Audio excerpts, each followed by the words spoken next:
नमस्कार. बुलेटिन 13 न्यूजवर अतिशय महत्त्वाची बातमी पाहत आहोत. आता बातमी आहे अपघातासंदर्भातील. येवल्यातील विंचूर चौफुली येथील वाहतूक कोंडीमुळे 15 वर्षीय तरुणीचा बळी.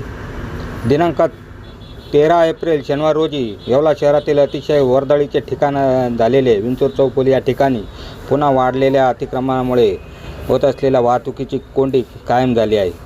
आज एका निष्पाप तरुणीचा जीव गेला असून भूमिका परेश पटेल वय वर्ष 15 असे या तरुणीचे नाव असून ट्युशनवरून ही परतत असताना विंचूर चौफुली येथे अपघात झाला. अपघातात भूमिका ही जागीच मृत्यू झाली आहे.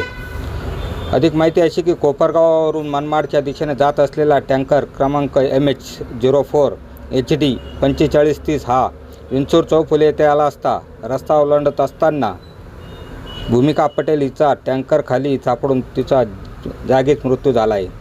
अपघात एवढा भीषण होता की सदर टँकरने त्या तरुणीचा सायकल थेट बसस्टँडपर्यंत खेचत नेली. दरम्यान या अपघाताची माहिती स्थानिक तरुणांना कळताच त्यांनी या टँकरचा पाठलाग केला. यावेळी विंचूर चौफुलीवरील गणेश मेडिकल संचालक अरुण काळे यांनी रस्त्याने जाणाऱ्या एका वाहनात बसून सावरगाव येथे हा टँकर अडवला.